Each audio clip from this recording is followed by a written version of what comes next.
What's up, Kings? Welcome to another edition of Outside the Field with Wait, me what about our queens? and Queens. How In- unfeminist of me. Inconsiderate, I think one might say. Yes, inconsiderate. Kings and queens, all genders, all non-genders. Welcome Well, to fantasy football. And outside the field, we're gonna get started here in a second, but we just wanted to give you guys a little bit more insight about who we are and why you should listen to us and our advice.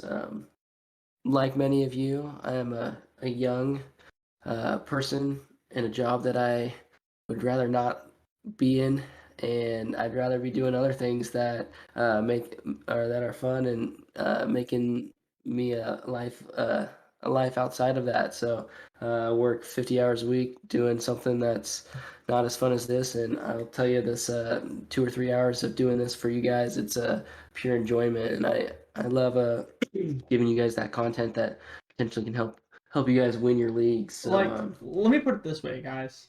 Like we said, we both work 50-hour weeks, and we're both obsessed with fantasy football. Both of the females in our life literally hate it. And we were going to have this conversation one way or another, but at least now we have a platform to put it.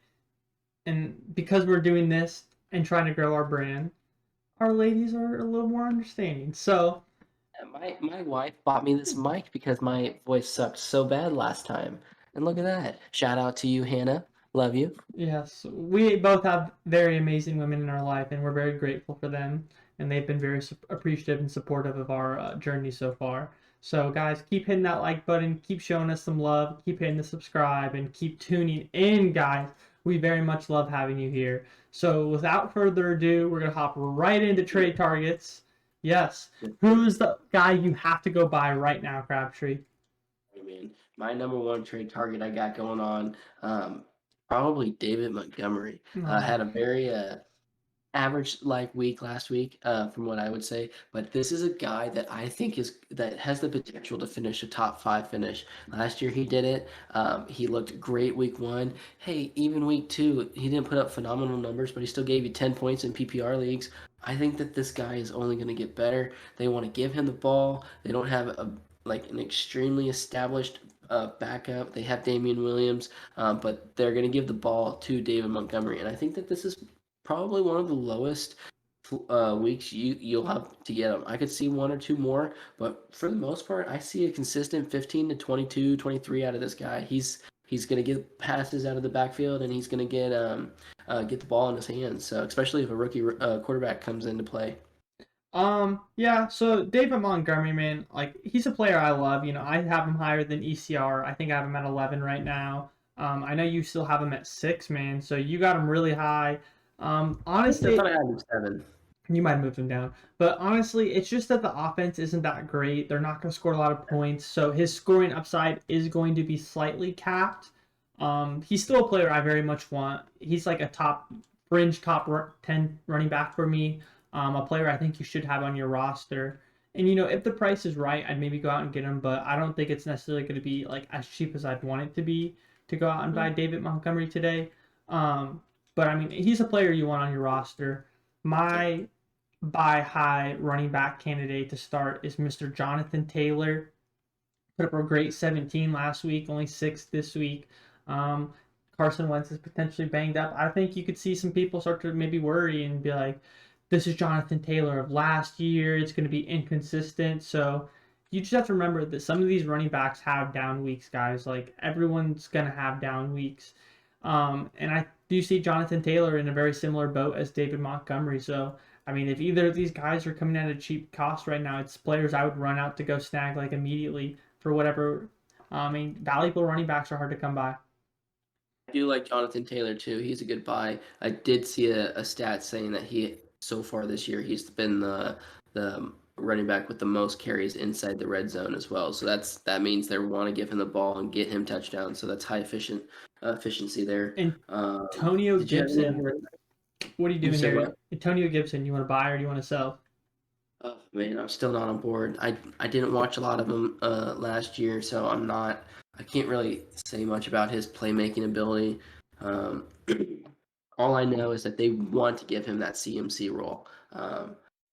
But that being said, they keep giving the ball to McKissick, right? McKissick? Judy Yeah. McKissick. So I I don't know, man. Gibson is somebody that if you're in need of an RB2 and you don't think that your team's got it and you want to take a risk, I could see him potentially bursting out, but I don't see it. I know my boy Chris over here's got a little side bet with Antonio Gibson and Miles Gaskin, In which he's favor of going to Miles win. Gaskin. Yeah, Uh, sorry. yeah, sorry, but I do think that you're going to potentially see a Miles Gaskin and Antonio Gibson kind of equal later on in the season, like value wise. Not Bold, value. I'm saying like bold, bold, points per bold. season. Yikes. All right. Antonio Gibson, I don't know, guys. It's a tough boat. If I have Antonio Gibson and someone's going to pay me a fortune, I might sell him right now, but not to say I'm going to go looking for a trade. But someone might come to you being like, hey, Gibson's been a little down. Let me snag him. So I might sell him for the right price, but I might buy him on the low end too. This is just kind of one of those sticky situations. A running back that I think has some sell value here is potentially Tony Pollard. He's had a big week. You know, we've seen a couple weeks in a row of him. Bless you. Sorry. My bad. I know I am kind of rude sometimes, guys. I was more focused on giving you guys quality content, so we can work. I'm more about focusing my good heart soul to the rest of you Americans and making and non-Americans into bettering you as a human being. But yeah, But more Chris, importantly, your fantasy team. That's why I'm here, guys. I'm kidding, guys. I hope you all are doing great. But Tony Pollard, he's gotten a pretty decent workload. So if you have somebody maybe like Jacob that thinks Tony Pollard's going to take over, and they're like, "Let me get this running back," and you can sell him for, I don't know, like a Chris Carson, a Daryl Henderson. If you can sell him for a running back too, because someone really is thinking highly, or maybe like a receiver 2, 3. You know, I think there is some people who are going to have that mindset in their head. So I mean, I might try to sell Tony Pollard right now. if you get Chris Carson for Tony Pollard, you literally hit the jackpot, and you don't need to talk to us because your fantasy league is full of robots. So yeah. Nobody you can sell Tony Pollard. Nobody's going to want him right now. Like I said, Dallas pass catching offense. No, you don't want any of the running backs right now. All right, let's move on to receivers. Wait, I know you didn't want to sell any running backs? No, I don't. I don't have. Oh, actually, you know what? I did. I did have. Oh, I'm sorry. I'm sorry. I'm sorry. So, if you've watched our past videos, you know that I'm not big on Aaron Jones this year. I think that that is the highest you're gonna get out of him this year. Obviously, we are here to sell high. This is the week. Yeah, go sell Aaron Jones. I don't see him putting up 50 points a game. I don't see him putting up another 50 points a game. That is an absurd number and something that I don't think will happen again. I think that you should go look for the highest bidder, get somebody that is of equal value. David Montgomery, I would consider David and Aaron Jones kind of like similar. wait, hold on. You're not going to tell someone to go trade Aaron Jones for David Montgomery, are you? Not straight up. I'm just saying that's the starting point. I would ask for David Montgomery and said player. That's where I think you can get right now. But Okay, right now, so do you I think have you could David trade? Montgomery 7 and Aaron Jones. What I have him 8. Do you think So you could trade Aaron Jones for Austin Eckler? if you wanted to, yeah, I think you could after this week. I think there's definitely somebody that would want to do that. And if I was that person, I would because Nick Chubb? the PPR aspect is huge. Nick Chubb, I think you could sell Aaron Jones for just about anybody after this week, Jonathan Taylor? Except for CMC, Derrick Henry, and probably Dalvin Cook. I think you could sell Aaron Jones for just about anybody. So I'm saying 1 for 1. Would you trade him for Austin Eckler? Yes. Jonathan Taylor? Yes. Nick Chubb? Fully healthy? Yes. Fully healthy. All right. I think that's all I need to know on that one. Receivers. Who you want to buy? Who you want to sell? Oh man. Okay. Got 2 on this list that I really want to highlight. Sterling Shepard. Mm-hmm. Okay, New York Giants. You don't really want to have any of the receivers, but this guy has always had a connection with Daniel Jones, and this dude is just he looks healthy. He's bursting out, and it looks like all this money that they paid Kenny Golladay was just a waste. It Looks really like Golladay does. looks like Galladay is the receiver two, and Sterling Shepard is the clear receiver one there, kicking, slaying all the way to the curb. I think that's a guy that's not going to cost you a lot, and he could be a really, really good flex play for you guys, especially because the Giants will be down. I don't see Saquon Barkley putting up the numbers he once did, so those numbers have to go somewhere else. And I think this year it's Sterling Shepard. Another great guy that I think that you could potentially look at is Cortland Sutton. This guy, if you look at his numbers last week, did phenomenal. He's still coming back from an ACL injury, so you're going to have some good weeks and some bad weeks. But he is the number one receiver there. When he was healthy, a year, 2 years ago, he put up great numbers. He was like that fringe receiver two, receiver one He type was player. receiver 18, I think. Yes, so somewhere Or around there. And 15. I consider my receiver ones right around 10 to 15, and then like 15 to and on is kind of fringe receiver two in my eyes. But like he put up great numbers, and he looks like he's getting on a roll with Teddy Bridgewater. I think this is a guy that you could go buy, and you could see his numbers replicate from here on out. What do you think about those two picks, Chris? Um, it's not that I dislike either of these players, and like I would potentially buy them, but if I bought either of these players, I would probably look to sell them a couple more weeks down the road. Like sometimes, guys, I play with this mindset that I'm gonna go trade for a player with no intentions of actually like them being part of my long term, like season long plans. And I say that just because Sterling Shepard, he really deals very badly with concussions, so it's not very hard for him to get banged up pretty bad, and all of a sudden he's gone for you for probably like I'm serious, guys. If he gets a concussion, he's not playing the rest of the season. Like he's had them really bad. They're chronic at this point, so it's a serious problem for him.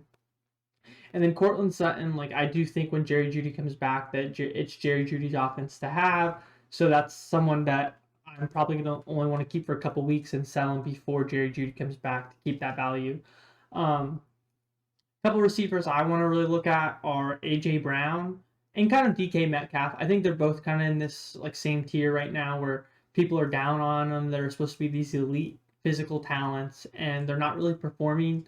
Both of them are getting the reception totals we're looking for, or the target totals we're looking for. They're just not reeling them in. So over these next couple weeks, I think they will start to reel them in. And DK Metcalf is going to get his, AJ Brown is going to get his, and they're going to both have better weeks. And then also Corey Davis is, I think, another great trade target. Corey Davis exploded for what 26 last week, 25, yeah, 26 points on 7 receptions, 5 targets. And then this week he came out and had to play the New England Patriots defense. And Bill Belichick is known to be very, very hard against rookie and young quarterbacks. So I actually had Corey Davis as a sit last week, and that would actually played out to be a really good call for only 3 points. But I mean, he's still got 5 targets, guys. He's going to be Zach Wilson's go-to receiver, I believe. So I mean, I would just keep looking out for that all season and continue to go pick up Corey Davis for probably a really cheap price because they're probably out on Corey Davis right now. Yeah, I think you can get him a little bit cheaper too, with the question mark of what is Jamison Crowder going to do when he's back. So I think you could. That's a good pick up there. AJ Brown, I love. DK Metcalf, I'm a little off right now. I think Tyler Lockett's kind of bursting back into the scene.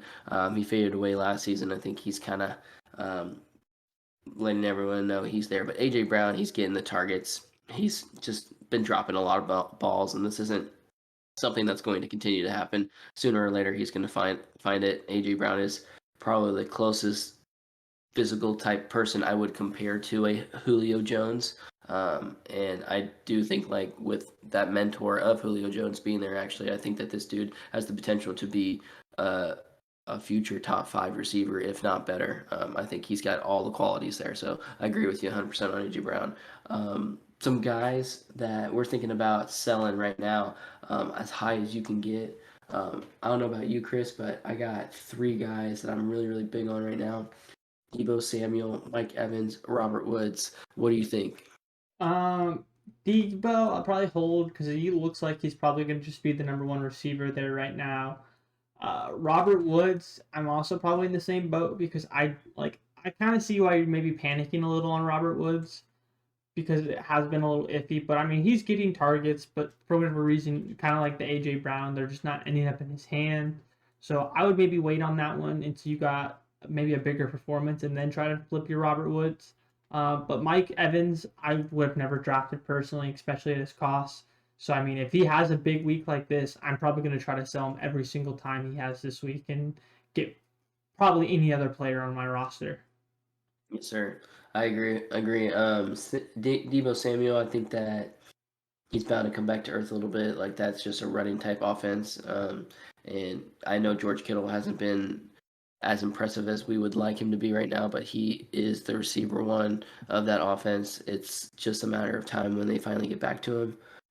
Right now, Brandon Ayuk is not having any involvement in the passing game, and Zero. you cannot expect that to continue. Like Debo Samuel, at some point, has to get his targets reduced He's like to in get. the doghouse though with the team. Like he's Yeah, not even getting snap. It's not even him not getting targets. He's not getting snaps. Like it's a whole nother worry. he's too talented. He's gonna find his way back onto the field. But George Kittle's my biggest piece here. Is he's the guy. He's not gonna get 4 targets a game like he has been. He have faith, have trust. He is gonna be the guy that you drafted. Um, just give faith. Robert Woods. This is somebody coming into the season I wasn't high on. Chris talked me up on him. I said, all right, you know what? I'm gonna go get a share or two of Robert Woods. Course, the season I go get a share or two of Robert Woods is the year that my all-time fantasy or all-time favorite fantasy football player comes back to the top 5, top 10 relevance, and that's Cooper Kupp. This dude won me like 2 or 3 championships off the waiver wire the year he broke out. According to Yeah, Crabtree, like Cooper Kupp is the greatest receiver of all time, guys. this dude Please, just we okay. can't listen I to will another season of Cooper Kupp. I will say this. I do think Cooper Kupp, he's not the best receiver of all time, obviously. But I do think that he has the potential to be the greatest fantasy football player at his ADP that you draft him at each and every year. Each and every year you get him in the late 5th, early 6th, and if you're lucky 7th round. And I think that's an honest to God fair statement because this dude is putting up right now the number one numbers of a receiver. With Matthew Stafford, I don't see any reason that this doesn't continue. I think Stafford is a much better IQ player. He's got a much better arm than Jared Goff. And as we've seen in past, Matthew Stafford is a very one receiver type player to where he will just constantly throw at Calvin Johnson, Kenny Galladay the one year he wasn't hurt. This Golden is Tate. and then TJ Hawk the year Kenny Galladay was hurt. This is something I continue to see. I think Robert Woods will still get his, but Cooper Kupp is the guy there. We're gonna try to pick it up because we got a few more players we really want to get through. My quick receiver sells this week are going to be Tyler Lockett and Mike Williams. Um, Tyler Lockett, guys, he's dropped 31 and 36. He's got 3 touchdowns. The touchdowns are going to come down. He's going to find DK Metcalf out there. I mean, you're going to find someone who thinks Tyler Lockett's probably going to be like a top 5 guy all year right now. So maybe top 10, but I mean, you can find someone who's going to buy him at a high value. And I just saw last year, and I have too much worry for him to just kind of disappear from this offense. So I would probably try to go cash in on Tyler Lockett right now. And the other one is Mike Williams. And I'm not saying this as in I don't believe in Mike Williams because I have him a receiver 30, 31, right in that range, maybe a little higher actually. Actually, no, I'm pretty sure I have him way higher, guys. Let me confirm real quick for you. Mike Williams, guys, I have receiver 25. I feel really good about Mike Williams. But he's giving you 2 22 point performances. He's getting like 10, 12 targets a game. He's got a touchdown each game. I kind of do see both of those totals coming down. You're not going to get a touchdown every game from Mike Williams. I see the target share coming down a little bit. So, I mean, I might try to capitalize and potentially tier hop here and get somebody in that back half of the receiver category. I mean, maybe you can find someone freaking out about DK or AJ Brown or Justin Jefferson, and you can try to finesse Mike Williams into that player real quick. So, these are the kind of deals I might look at the receiver side. You got any disagreements there, Crabtree? I like both of them. I think Mike Williams is somebody I would rather keep, but both of them I like to sell. So especially with where you're at, I think you could sell high. Let's Um, go. Go ahead, man. Quarterbacks, by Josh Allen. I'm not even a big Josh Allen guy, guys. As a Chiefs fan, I have to kind of hate him because the Bills fans are annoying. They're literally the worst fans on Twitter, guys. Like they think Josh Allen is Patrick Mahomes, but we have Patrick Mahomes and they have Josh Allen, so they need to remember that. And you can see that statistically so far this year. Josh Allen hasn't played great, but I do think he'll pick it up and still be one of those top 5, 6 quarterbacks you can have faith in. So I might go buy Josh Allen. You want to buy Josh Allen with me, Crabtree, or are you probably gonna hold off there? I'm not a big Josh Allen fan, but I will tell you who I am buying, just because I was wrong last week. I'm not wrong on the season. James Winston, go buy him. This is the sell. I think that, hey, could he still finish top 10? He'll be right at that 10 mark if he does, but I think he's a great streaming option if that's the route you decide to go. I think that he holds on to the starting job, and the only way I think he does that is keeping the turnovers down, which I think moving forward he will. And you got to remember, Michael Thomas is going to be back here in the next 4 or 5 weeks. Only going to help him. So I think Winston's somebody you could go buy and for cheap. I think Jameis might even hit the waiver, so if he's there, I would definitely probably snatch him. But I don't know how much I'd pay right now. Quarterback I'm trying to sell is Mr. Tom Brady, the GOAT himself. Crabtree hates that statement, but my man Tom Brady is the GOAT. As a Chiefs I can fan, I will. respect that, but I can't respect a cheater. But Tom Brady, the GOAT, guys. Right now he's QB3 on the season. He's flaming 9 touchdowns. I told you there's no way he can keep this up. And the likelihood of him finishing in the top 5 is honestly not really in his favor without any rushing upside. But I think somebody's going to see that they won the Super Bowl. They were looking good then. The offense is cooking. Let me go get Tom Brady. So I'd probably try to capitalize and definitely move down on that situation and probably turn him into a nice running back or receiver if I could, preferably a running back.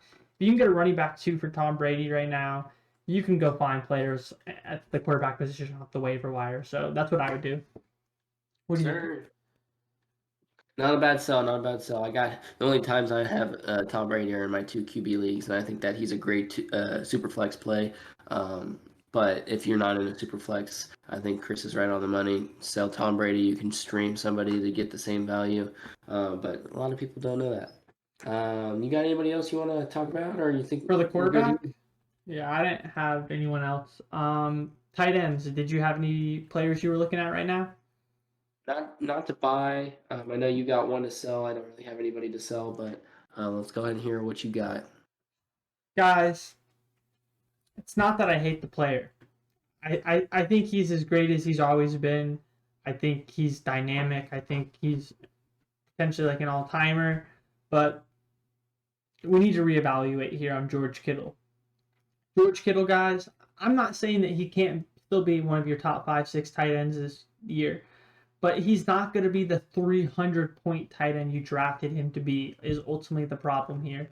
So I would really look into potentially like moving down to like a Mark Andrews, a Noah Fant, like, what is probably going to end up being in the same tier of tight end for you. But I think that ultimately they're going to perceive them at a much higher value. So you can pick up some extra value in that and pick up an extra player. So because of that, I'm probably going to trade George Kittle right now and try to move down a little bit in the tight end department, just because I don't think that production is going to be there that we're used to seeing. Highly disagree, but that's why we have opinions. You think George Kittle's going to find his way back and be another 300-point tight end? I don't know about 300 point, but he'll be the at least top 4. So I don't know. With Gronk already having 60 points, it's just going to be hard for him to beat out Gronk. He's already 40 points behind. I don't know, man. I think Kittle is. I think Kittle is as close as you're gonna get to Kelsey, and as close as you'll ever see. I think TJ Hawk and Darren Waller are definitely going to have better seasons. Oh, I agree. But I said at least, but he's got that tight end 1 potential. But here's the question, though: what's your order in your rankings? with those. Top 5. The top 5 tight ends right now. Yeah. Currently it goes Travis Kelce. And then we have TJ Hawkinson. Yes, guys. I finally made the jump. I think he's going to be the guy, but this is super unrelated. 3, Darren Waller. 4, Rob Gronkowski. 5, George Kittle. And that's how I see the season shaking out at the tight end spot, y'all. But it's close to putting Hawkinson at 2 this week. But just make sure you watch our ranking video if you want to see all of our rankings. That'll either be out the previous day or the day after. It kind of depends on Andrew and what he can work out for us. But he's the magic man, guys, making this videos look a lot better for us. So make sure we shout him out. You know, we just want to, as we grow up our legacy and our brand, we just want to really help out as many of our own friends and bring them into the fold, because we got some dope people in our lives who can do a lot of great things. And some of them also have some really great fantasy insight. So look for us to maybe bring on some guest hosts that we know that are some really smart guys for you guys.